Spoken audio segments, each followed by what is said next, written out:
Hare Krishna, my name is Van Bihari Das. मैं सभी लोगों का अपने इस यूट्यूब चैनल पे स्वागत करता हूँ।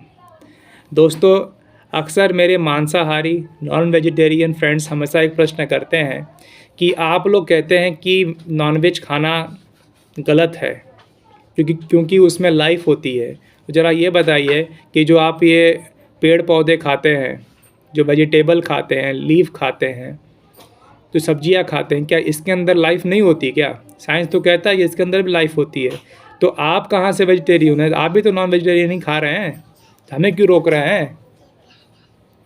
तो दोस्तों, इसका प्रश्न तो काफ़ी अच्छा है, अक्सर ये लोग पूछते हैं।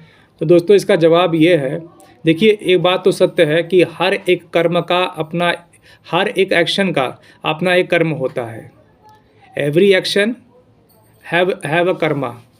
उसका रिएक्शन, उसका कर्म आपको मिलेगा ही मिलेगा। लेकिन क्या होता है, लेकिन हमें भगवान ने जो कहा है हमें वो बात मानना चाहिए। शास्त्र जो बात को कहता है हमें वो बात को मानना चाहिए। तो भगवान गीता के 9वें अध्याय के 26वें श्लोक में क्या कहते हैं, हमें ये बात को पहले जानना आवश्यक है। भगवान उस श्लोक में कहते हैं, पत्रम पुष्पम फलम तोयम यो मैं भक्ता प्रयश्यति तदहम भक्त उपहर्तम अश्नामि प्रयात्मनः। तो भगवान गीता के इस श्लोक में कहते हैं कि पत्रम पुष्पम फलम तोयम, पत्ता, पुष्प, फल और तोयम, मतलब तो भगवान ने कहा कि पत्रम पुष्पम फलम तोयम, पत्ता, पुष्प, फल और तोयम। तोयम मतलब होता है जल।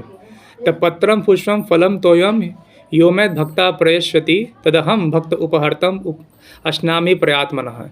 जो भगवान कहते हैं कि जो लोग भी मुझे ये पत्ता, पुष्प, फल, सब्जियां अगर मुझे वो अर्पित करते हैं और प्रेम से, डिवोशन से, भक्ति से अगर मुझे अर्पित करते हैं तो उसे मैं ग्रहण करता हूँ। तो यहाँ दोस्तों, ये बात समझने वाली बात है कि भगवान ने कहीं पर भी यहाँ पे अंडा मटन में नहीं कहा है। अंडा, मटन ये खाने के लिए नहीं कहा। उन्होंने कहा कि मुझे पत्ता, पुष्प, फल और तोयम दीजिए।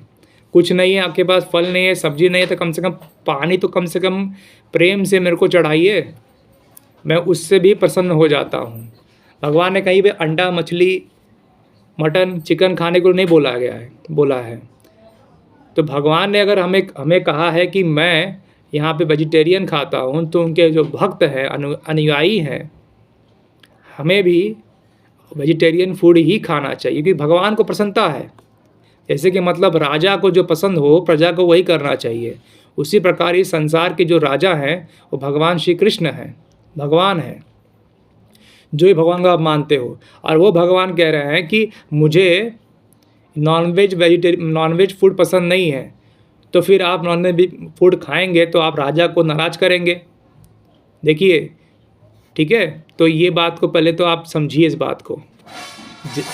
जैसे कि भगवान ने भगवत गीता में अर्जुन को कहा कि हे अर्जुन, तुम युद्ध करो, और यहाँ पे उपस्थित जितने भी लोग तुमसे युद्ध करने आए हैं उनसे युद्ध करो, और उनको मारने की आवश्यकता पड़े तो मारो भी।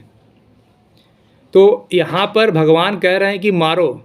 देखो, किलिंग करना तो ये कहीं पर भी जस्टिफाइबल नहीं है, लेकिन एज अ क्षत्रिय, तुम एज अ एडमिनिस्ट्रेटर, तुमको मारना आवश्यक है।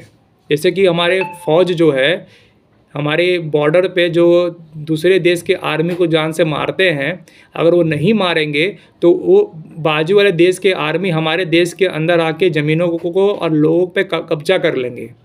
तो अपना प्रोटेक्शन कराने के लिए ये क्षत्रियों का धर्म होता था कि वो अपने देश की सुरक्षा करने के लिए बाकी दूसरे देश के आर्मी को जान से मारना ही पड़े तो मारना चाहिए, क्योंकि वहाँ भगवान कृष्ण खुद स्वयं कह रहे हैं, तो इसलिए मारना चाहिए। उसी प्रकार हमारी गवर्नमेंट कहती है हमारे सोल्जर्स को कि जाकर मारो, तो हमें सोल्जर्स को मारने पे उसको पाप लगता नहीं है, उल्टा उसको गैलेंट्री पर वहाँ पे उसको अवार्ड मिलता है, ठीक है ना। लेकिन अगर वो अपने पर्सनल इन्जॉयमेंट के लिए अगर किसी को मार दे सोल्जर, तो उसे जेल हो सकती है। लेकिन एक बात और समझिए, जो लोग भी वेजिटेरियन फूड खाते हैं तो हम लोग डायरेक्टली वो प्लांट को किल नहीं करते, मार नहीं देते हैं मोस्टली। चाहे वो अगर हमने सेब खाना है तो हम फल से, मतलब पेड़ से फल तोड़ के हम खाते हैं। आम खाना तो हम आम को तोड़ के फल पेड़ से खाते हैं, हम डायरेक्टली पेड़ को उखाड़ नहीं देते हैं अधिकांश केसेस में।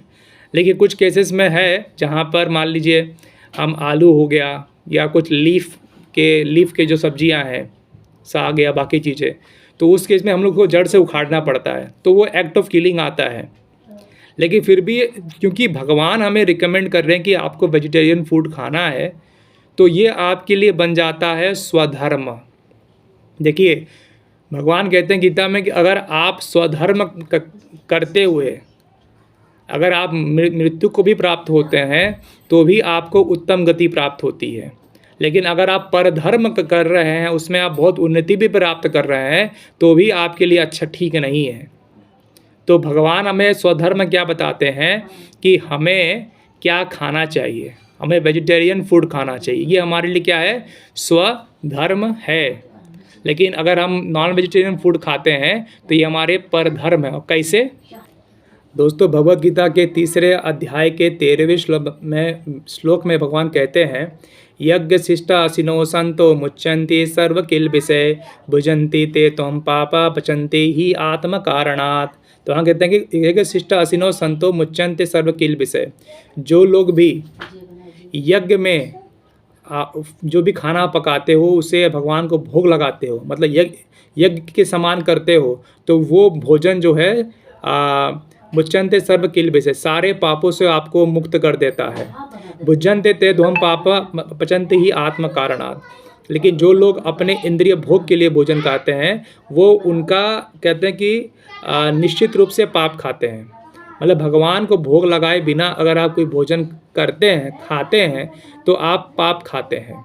कैसे, मैं एग्जांपल देता हूँ। जैसे कि मान लीजिए किसी आप रेस्टोरेंट में जाते हैं और वहाँ पर अगर आपने कोई भोजन बना, कोई जो कुक खाना बना रहा है, अगर कुछ उसकी गंदी सोच है, मान लो किसी स्त्री के बारे में गलत सोच रहा हो, सोच के अगर वो खाना बनाता है, तो वो खाना जो हम खाते हैं, वो खाना से हमारा कॉन्शियसनेस बिगड़ जाता है, हमारा कॉन्शियसनेस इम्प्योर हो जाता है, तो हम भी गलत काम में फंस जाते हैं, हमारे अंदर भी पाप चला आता है।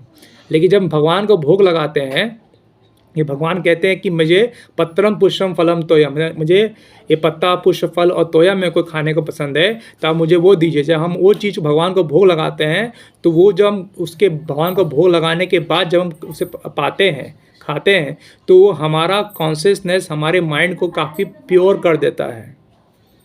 तो इसीलिए भगवान के भोग लगाया हुआ भोजन को ही खाना चाहिए, और उससे हमें कोई कर्म लगता नहीं है। अगर प्रश्न होता है कि यज्ञ क्या होता है, भगवान गीता में कहते हैं भगवान कहते हैं भोक्ताराम एक तपसाम सर्वलोक महेश्वरम शुद्ध सर्वभूतानाम ज्ञाता माम शांति मृष्यति। कहते हैं कि मैं सारे यज्ञों का भोक्ता हूँ, I am the enjoyer of everything, I am the enjoyer of everything. So भगवान हर चीज़ के इंजॉयर हैं। तो भगवान अगर चीज़ का भोक्ता रहते हैं तो वो हमारे लिए ठीक है, भगवान को ही भोक्ता बना के चलना चाहिए, नहीं तो ये हमारे लिए पाप और हमारा कर्म बन। तो ठीक है, चलो आपने बताया कि हमारा स्वधर्म है कि हमें वेजिटेरियन खाना चाहिए, क्योंकि भगवान गीता में कहते हैं कि हमें वेजिटेरियन फूड ही खाना चाहिए। लेकिन अगर हम नॉन वेजिटेरियन फूड खा रहे हैं तो ये हमारा क्या हुआ। तो दोस्तों इसको कहते हैं परधर्म। क्यों परधर्म कहा जाता है, क्योंकि देखिए शेर कभी घास नहीं खाएगा, सुने हो ना, शेर कभी आपके थाली में आके दाल चावल नहीं खाएगा, वेजिटेरियन फूड कभी नहीं खाएगा।